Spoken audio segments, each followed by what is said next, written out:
Some say Chinese is one of the most difficult languages in the world, and learning it is almost impossible. So learning Chinese, the most difficult thing. 非常非常非常非常非常难. So I'm sort of tone deaf. I can't really hear them. I think the cultural mindset is the biggest complication for The grammar. 知吃思诗都很难 It's just complicated so much. Only because you're not learning it in the right way. Why not try Takeaway Chinese, where you can take some Chinese away and experience progress day by day. Takeaway Chinese, we will promise you a difference. 你好，欢迎收听随行汉语 Welcome to Takeaway Chinese. I'm your host Niu Honglin, joined by the beautiful and brilliant Jessica Luo and the handsome and hilarious Carl Benjaminson. Hi guys. Hi everyone. Hello. So have you ever considered doing business in China? As in, have an idea about, other country and China cooperation, certain business, goods coming in and out, service in and out kind of business? Just so many times. See?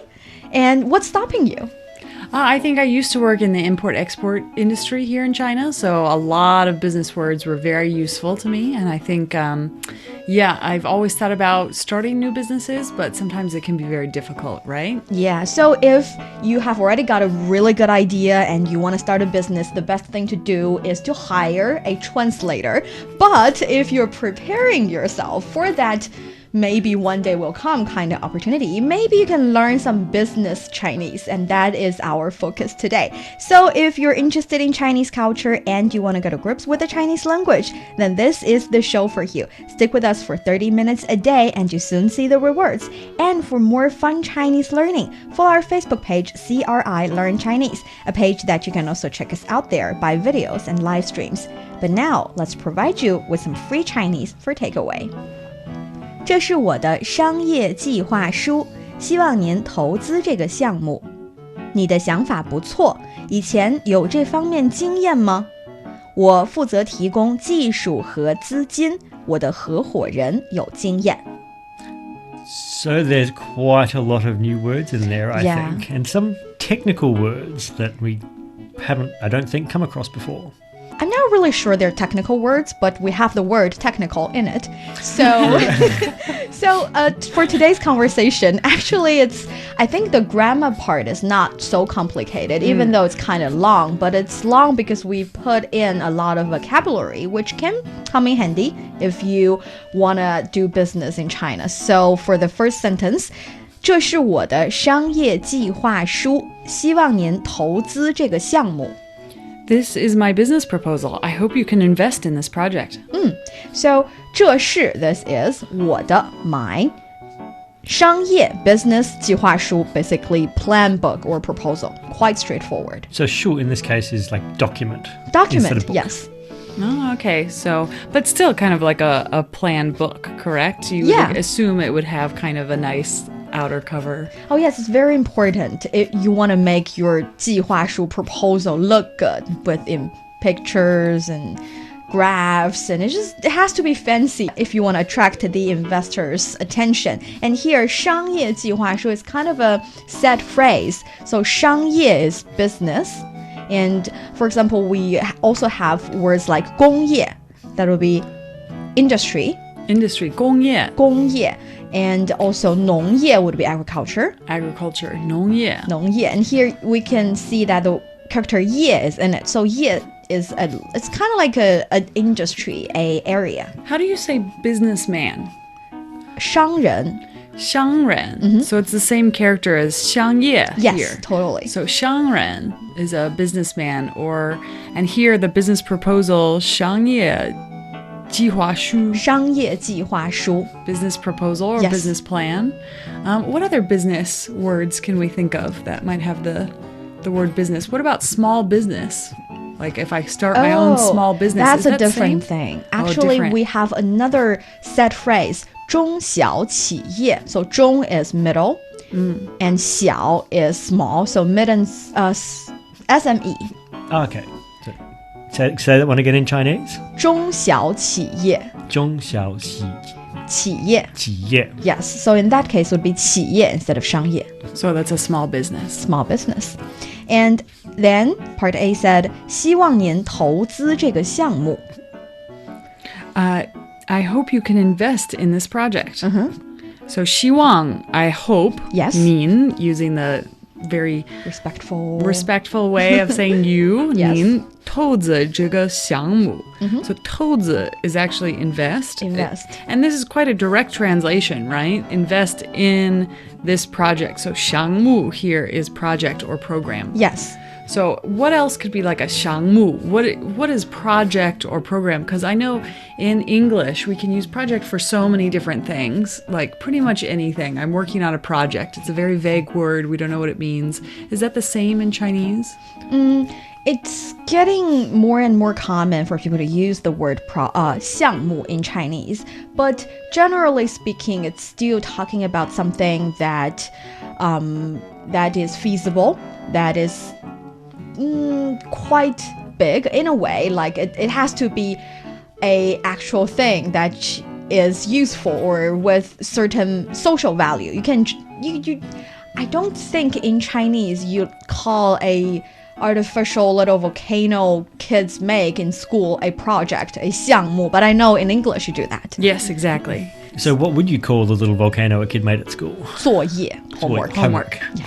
You don't really say 项目. So 项目 is like a legitimate kind of plan, kind of project. Got it. And so could you use 项目 and 计划 interchangeably in this? So could you end the sentence with 计划, like yes, I will invest in this proposal? Actually, you can, but I don't think the meaning would be quite same here. So, I think the thing is you cannot use 项目 and 计划 interchangeably, but here you can use 计划 because here the 项目, the project, actually is that proposal. Okay. So, yeah, so 计划 would be that plan, that proposal, and 项目 would be that project itself. Okay. And then part B said, 你的想法不错，以前有这方面经验吗? You've got a good idea. Do you have any experience in this field? So 你的 So you 想法 good idea or an idea or an opinion. Yes. So 想 is actually think or deem. 法 is way. So 想法 actually I think it's like the way you think. So the way you think about this project, your idea. Like your method of approaching your method it. of yeah. So 想法 想法 is just idea.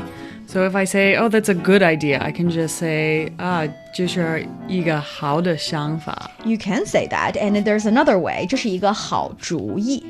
好主意. Yes. But you can also just say 好想法 since yes. it's the vocabulary today, right? Yes. 好的想法. And again, we see 不错. Not bad, but in Chinese, it's good. Yes. 以前有这方面的经验吗? So we have 以前. So talking about in the past? In the past, before. So if it's talking about in the past, actually you can put it in front of the subject or right after the subject. So, for example, if I say I don't speak Chinese before. Right, so you'd put before first. 以前我不能说中文. Or you can put it after 我. So, 我以前不会说中文. Oh, 我以前不会说中文. I don't know how to speak Chinese before. So, put it before. Oh, I'm saying before multiple times. You can say before in front of the subject or right after the subject. Okay. So that's 以前有这方面经验吗? We have 这方面. Have we ever encountered 方面 before? Not that I remember. I don't think so. 方面 would be aspect. An aspect of something. Yes, so it's kind of like in that aspect, in that area. So 这方面 would be this area, this subject that we're talking about right now, this aspect we're talking about now. So can you use area in like a literal sense? So here, 方面 is like a business area. Can you talk about it as in like a physical area? Like in this area there is a... No. Okay, so 方面 would be aspect. If we're talking about real, like if you want a direct translation of the word area, that'll be 领域. 领域. 领域. 方面 is aspect. So here it's not talking about do you have any experience in business. It's more like do you have any experience in the project in the area that the project is about. So let's say your business proposal is about education. So do you have an experience in education? Instead of saying that, you say, do you have an experience in this aspect? And the Chinese would be 你在这方面. So in regard with this item, do you have an experience? So how would it be different than situation, 情况? 情况is situation. Because like, can I say, because I couldn't say like, oh, in what situation would you do something? I couldn't use the word 方面, correct? No, you can't. Yeah. So it's just more like industry or literally the field or area of something. Yes. Okay. And we have 经验. 经验 is experience. So for experience, I know in English, if the experience is countable, it's like the experience, each one experience you have. And if the experience is uncountable, it's like talking about do you have any expertise in this field? Or have you ever done it before? Well, that's how I learned that word in English. And I want to say in Chinese, 经验 is the expertise. So have you done anything like this, which provides you with the skills that you require here? If we're talking about the countable kind of experience, like I had a fun experience yesterday, then you use 经历. 经历 different But isn't word. 经历 similar to manager? How to say manager? 经理 different tone, but yeah, the pronunciation is the same. Different tone. And one very quick question. Ma, what is it doing at the end of the sentence? It's signaling this is a yes or no question. So do you have such thing? Then you put ma after, at the end of the sentence. So it's a, so it's like ma. Yes, same. Well, yeah. These two characters are fun because they pronounce really alike and their functions are really alike, but they look different. Two different characters. Yeah. So if you pronounce it really fast, same thing. Generally, you'll be right. Yeah. And then part A said, 我负责提供技术和资金，我的合伙人有经验。 I'm responsible for providing the technology and funds. My partner has experience. So, very interesting sentence. 我负责 here actually is responsible or in charge of. 提供, what is 提供? 提供 is provide. So, to provide 技术和资金. Yes. So, 技术 here is what? Technology. 技术 technology. 技术. And 资金 would be funds. Funds. And these are all, I'm not going to say they're big words, but they are business words. So you really do use them in a business setting. Right. And in every day, if let's say you want to go buy an ice cream, you don't really say 我有资金, so I have the money to do that. You don't really use that word. The capital. Yeah, the capital, exactly. It's the same logic in English. You don't use that kind of word for everyday life. Yeah. And 我的合伙人, 合伙人 is partner. And the funny thing is 合伙 is it's 合伙人 is also a set phrase, so it's partner. And 有经验 has the experience. And again, 经历 is more that's also experience, but more like outside experiences. For example, did you have a good experience at the water park? Like that way. Yeah. So any other questions? No, shall we try out the conversation? I'll start. 这是我的商业计划书，希望您投资这个项目。你的想法不错，以前有这方面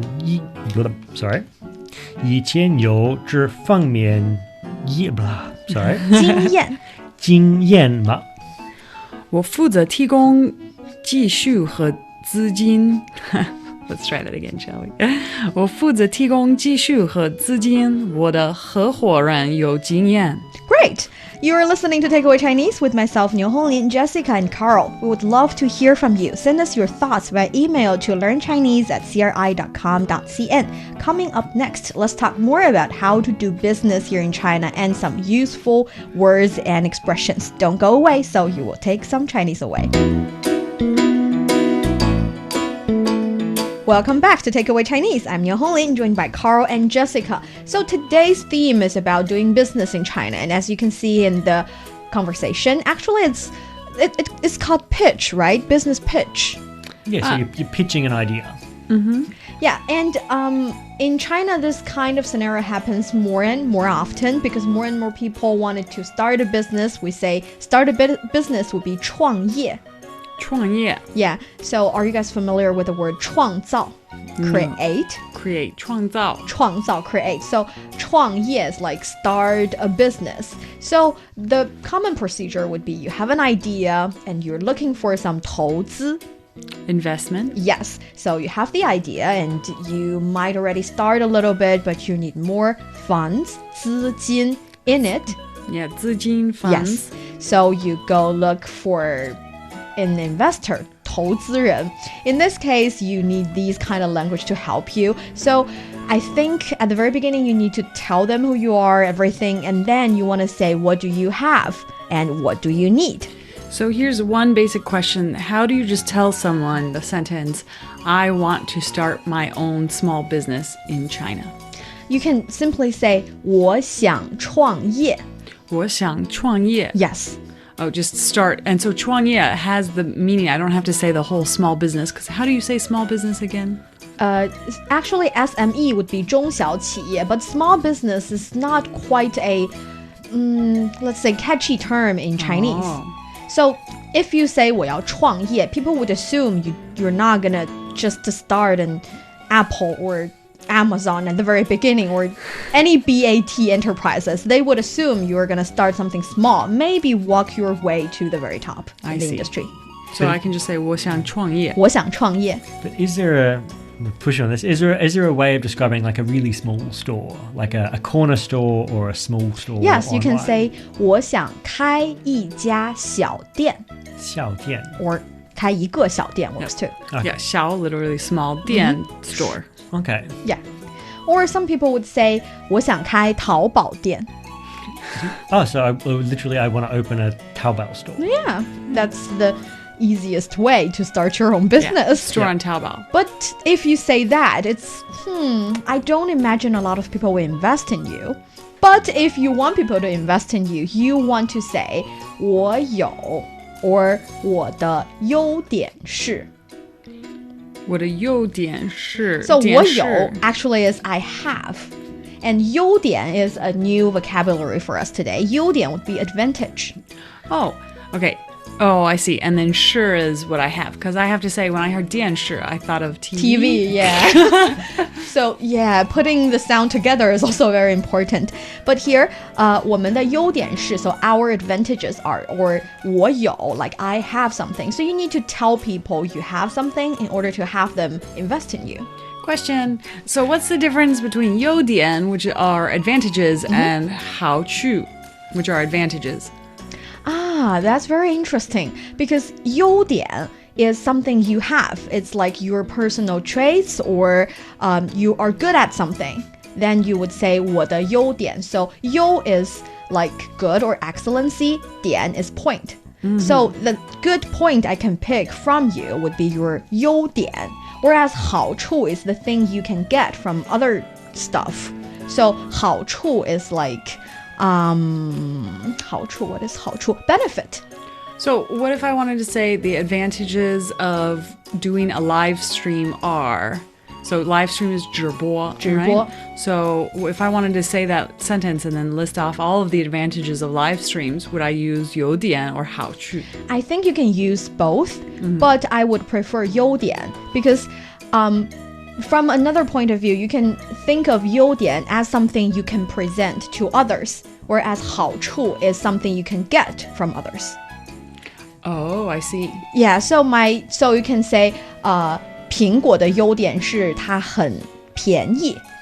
Oh, So it's very cheap. The advantage of an Apple iPhone is it's very inexpensive. Exactly, but I'm actually thinking about apple, like the actual fruit, comparing with other fruit. It's cheap. I don't think Apple items not are that cheap. expensive. So my point is, if you're saying like, okay, so the reason I want this, I choose this, it has so many advantages, you want to use 优点. But if you're saying you can get something, you can get some benefit from a certain object, you want to use 好处. So could you give me an example of that? 好处. You can say 这对我有什么好处? What kind of advantage can I get if I listen to you or something like that? Well, that sounds like a very direct question, actually. Yeah. 好处. Yeah. So 优点 is a great word to learn for advantages. Yes. 优点. Or you can just simply say 我有, like in our conversation, you can say 我有技术, I have the technology. 我想要资金, I want some money. That makes sense. I've got this and you've got that, so let's 互相帮助. 互相帮助. Or you can say 合作愉快. 合作愉快. So first of all, 互相帮助 means work together, right? To help each other. Yeah, help each other. And then we have 合作愉快. 合作愉快. Yeah. Which means like work together to quickly up. Like it's good working with you? Or? It's good doing business with you or good working with you because 合作 is actually cooperation. Yes, cooperation. 愉快 is happy. So we can, maybe you have seen the word 节日愉快. Well, you've seen 节日快乐, but 愉快 is a higher level of 快乐, happy. So 节日 is holiday. 快乐, so happy holiday. Happy holiday. So here 愉快 is equal to 快乐. It's just a little bit sophisticated than that. And also if you say 合作愉快, it's kind of like when you sign the deal, you have the contract, everything's done, and you shake hands and say 合作愉快. So we are going to have fun doing business. Oh, nice. I like that. Yeah, so these are some vocabulary you would encounter if you're doing business with others. The most useful one actually is 合作愉快 because you can have a interpreter doing all your talking on the negotiating table. But at the end, if you guys signed a deal and if you say 合作愉快, you can totally impress your Chinese partner. 中国合伙人. I love that. I love the little tips because, especially living in China when you need survival Chinese and you do have the benefits of having a lot of English speakers around you, having these little phrases to whip out can be very useful. So 合作愉快. 合作愉快. Perfect. When I was preparing for today's show, actually, I found some very interesting tips on how to do business in China. Do you guys know any? Well, I would say there is something that is like the easy tips, like take a business card with 2 hands. Sure. And then there are harder tips. What drives me crazy in China, actually, is that it's really hard for me as an American to not just go into a business meeting and then directly talk about what the business is. I feel like when you go into a business meeting in China, the tip is to always slow down and ask a person, how was your day? How is your family? And talk about a person before you talk about, okay, let's talk numbers right now. The idea behind this is you need to have a little time to judge each other's characters first. So you need to read the room, read this person, see if personality match, if you like this one, if you really want to trust him or her. So the idea is to having some small talk time and then go to business. And also we have a fun Chinese saying, 心急吃不了热豆腐. Do you know what that means? 心吃不了. 心急吃不了热豆腐. I know 吃不了 means you cannot stand or cannot eat. 热豆腐. 热豆腐, so you can't rush to eat hot tofu? Exactly. So the idea is if the tofu is just getting out of the pot, it'd be too hot. So no matter how 着急, so you're in a hurry, you really want to eat it, but the more you want to eat it, you will burn yourself. So don't rush into it. So the idea is to, haste makes waste. 您正在收听的是随行汉语 You're listening to Takeaway Chinese with myself, Niu Honglin, Jessica, and Carl. For more episodes of the show, you can visit our website at chinaplus.cri.cn and go to the column 你好. You can also listen to the show and read the script on our China Plus app. There are also many podcast platforms for you to find us, such as Stitcher, SoundCloud, and Apple Podcasts, or wherever you get your podcast. Thanks for listening. Bye, everyone. 再见.